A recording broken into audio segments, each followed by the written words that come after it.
Bonjour à tous et bienvenue sur notre Legal Webinar. Aujourd'hui, nous allons parler et échanger avec nos internautes sur le phénomène de digitalisation, un phénomène de plus en plus présent au sein des assemblées générales. Je me présente, Midas Duvolan, le Chief Digital Officer de Renault, et je suis en compagnie de Lubomira Rocher, la CDO de L'Oréal. Bonjour Lubomira. Bonjour Midas, je suis ravie d'être avec vous sur ce webinaire pour parler de ce sujet si préoccupant qui préoccupe donc le monde juridique aujourd'hui.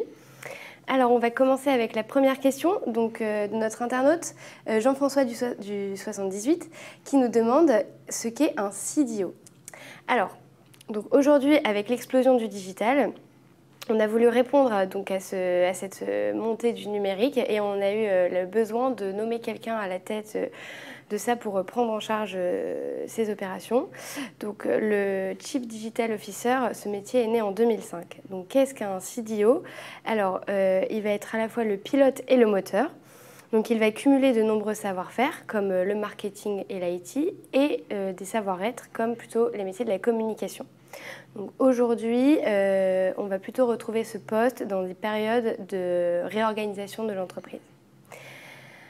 Alors, Midas, je vous laisse répondre à la deuxième question de Jérémy, qui est comment comptez-vous utiliser le digital lors des AG? Écoutez, c'est une très bonne question. Il faut savoir que chez Renault, le digital est déjà très présent pour les convocations de l'Assemblée générale. Il faut savoir que depuis 2014, tous les actionnaires peuvent décider d'être convoqués électroniquement aux assemblées générales. Dans ce cas, ils reçoivent un email de convocation qui contient toute la documentation nécessaire à l'Assemblée générale. L'e-convocation donc, se substitue à l'impression et à l'acheminement postal, ce qui permet en plus de réduire l'empreinte carbone. Nous allons enchaîner sur une nouvelle question envoyée par Mélanie de Clichy pour vous, Lubomira. Elle vous demande s'il faudra une autorisation express de l'actionnaire qui sera convoqué par e-convocation. Alors oui, vous vous doutez bien qu'on ne peut pas y convoquer des actionnaires du jour au lendemain, donc il devra au préalable, avant l'AG, en faire la demande express. Donc question suivante, Hubert de la Motte de Guérande qui nous demande « J'ai entendu parler du vote électronique, comment ça se passe concrètement ?» Alors, je vais répondre, oui, merci. Alors pour les actionnaires présents, le vote se fait désormais par boîtier électronique. Pour ceux qui votent à distance, donc qui agissent par visioconférence, ils peuvent réaliser donc leur vote à distance à l'aide de la télécommunication. Écoutez, je vais prendre la question suivante de Patrick de Nice qui vous demande comment nous assurer que la personne qui vote est bien l'actionnaire en question, n'est-ce pas dangereux? Alors oui, effectivement, il y a une question d'être sûr de l'identification de l'actionnaire qui vote. Donc pour ça, les moyens utilisés doivent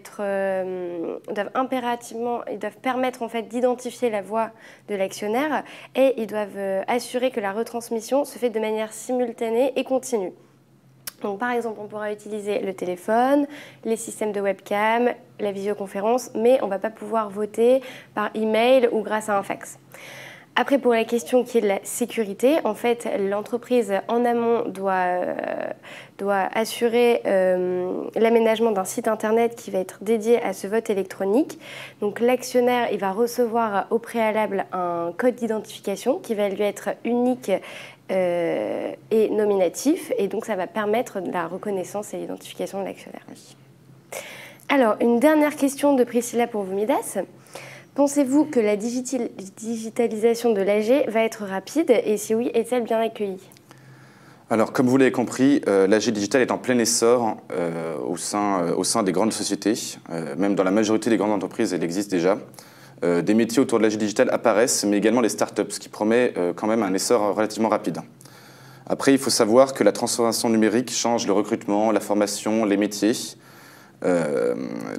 et le travail notamment, ce qui effraie donc aussi bien les employés que les jeunes sur le point de rentrer sur le marché du travail.